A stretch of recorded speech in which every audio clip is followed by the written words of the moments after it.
Gadis-gadis yang bijaksana dan gadis-gadis yang bodoh. Pada waktu itu hal kerajaan sorga seumpama 10 gadis yang mengambil pelitanya dan pergi menyongsong mempelai laki-laki. 5 diantaranya bodoh dan 5 bijaksana.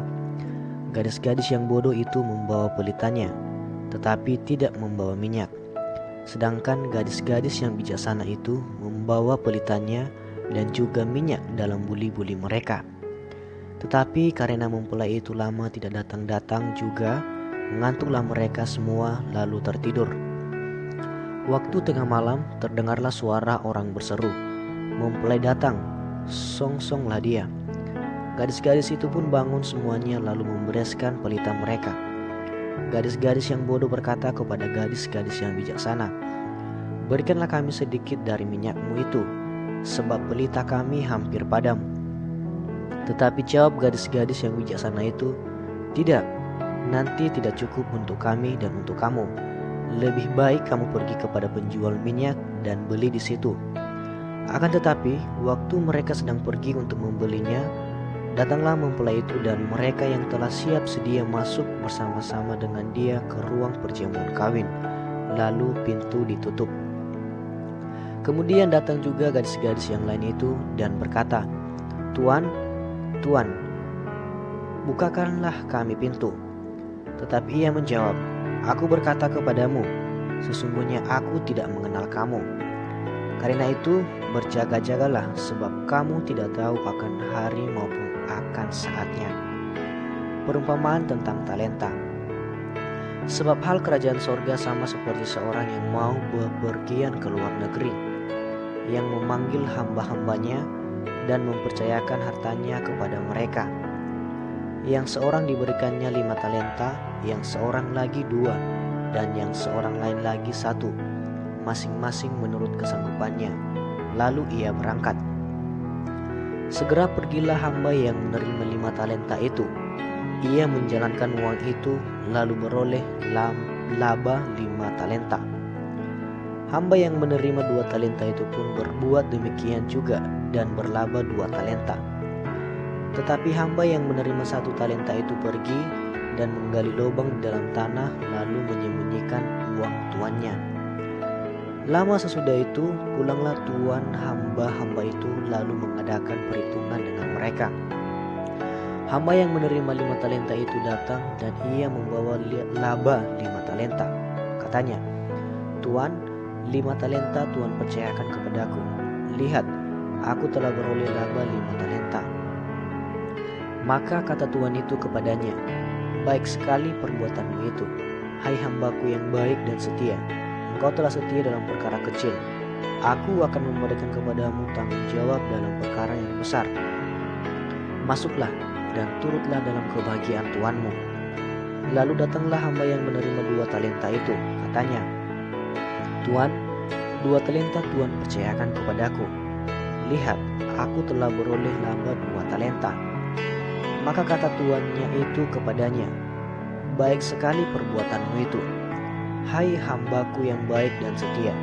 Kau telah setia memikul tanggung jawab dalam perkara yang kecil. Aku akan memberikan kepadamu tanggung jawab dalam perkara yang besar. Masuklah dan turutlah dalam kebahagiaan tuanmu." Kini datanglah juga hamba yang menerima 1 talenta itu dan berkata, "Tuan, aku tahu bahwa Tuhan adalah manusia yang kejam, yang menuai di tempat di mana Tuhan tidak menabur, dan yang memungut dari tempat di mana Tuhan tidak menanam. Karena itu aku takut dan pergi menyembunyikan talenta Tuhan itu di dalam tanah. Ini, terimalah kepunyaan Tuhan." Maka jawab Tuhan itu, "Hai kamu, hamba yang jahat dan malas. Jadi kamu sudah tahu bahwa aku menuai di tempat di mana aku tidak menabur, dan memungut dari tempat di mana aku tidak menanam. Karena itu sudahlah seharusnya uangku itu kau berikan kepada orang yang menjalankan uang, supaya sekembaliku aku menerimanya serta dengan bunganya. Sebab itu ambillah talenta itu daripadanya, dan berikanlah kepada orang yang mempunyai 10 talenta itu. Karena setiap orang yang mempunyai, kepadanya akan diberi, sehingga ia berkelimpahan. Tetapi siapa yang tidak mempunyai, apapun juga yang ada padanya akan diambil daripadanya." dan campakkanlah hamba yang tidak berguna itu ke dalam kegelapan yang paling gelap. Di sanalah akan terdapat ratap dan kertak gigi. Penghakiman terakhir. Apabila Anak Manusia datang dalam kemuliaan dan semua malaikat bersama-sama dengan Dia, maka Ia akan bersemayam di atas takhta kemuliaannya. Lalu semua bangsa akan dikumpulkan di hadapannya, dan Ia akan memisahkan mereka seorang daripada seorang, sama seperti gembala memisahkan domba dari kambing. Dan Ia akan menempatkan domba-domba di sebelah kanannya dan kambing-kambing di sebelah kirinya.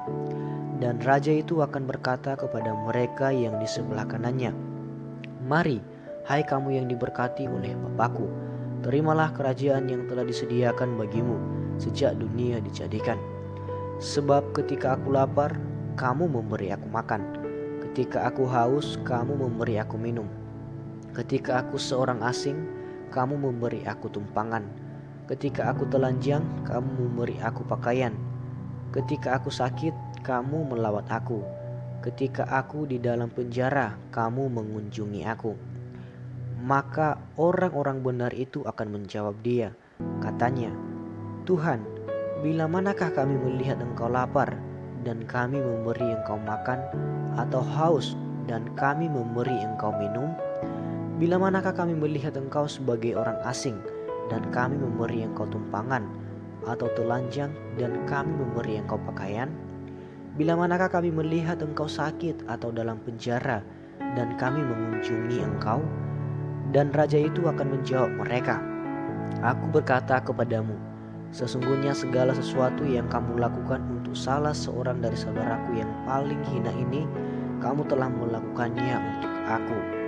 Dan Ia akan berkata juga kepada mereka yang di sebelah kirinya, "Enyahlah dari hadapanku, hai kamu orang-orang terkutuk, enyahlah ke dalam api yang kekal, yang telah sedia untuk iblis dan malaikat-malaikatnya. Sebab ketika aku lapar, kamu tidak memberi aku makan. Ketika aku haus, kamu tidak memberi aku minum. Ketika aku seorang asing, kamu tidak memberi aku tumpangan. Ketika aku telanjang, kamu tidak memberi aku pakaian. Ketika aku sakit dan dalam penjara, kamu tidak melawat aku." Lalu mereka pun akan menjawab Dia, katanya, "Tuhan, bila manakah kami melihat Engkau lapar, atau haus, atau sebagai orang asing, atau telanjang, atau sakit, atau dalam penjara, dan kami tidak melayani Engkau?" Maka Ia akan menjawab mereka, "Aku berkata kepadamu, sesungguhnya segala sesuatu yang tidak kamu lakukan untuk salah seorang dari yang paling hina ini, kamu tidak melakukannya juga untuk aku." Dan mereka ini akan masuk ke tempat siksaan yang kekal, tetapi orang benar ke dalam hidup yang kekal.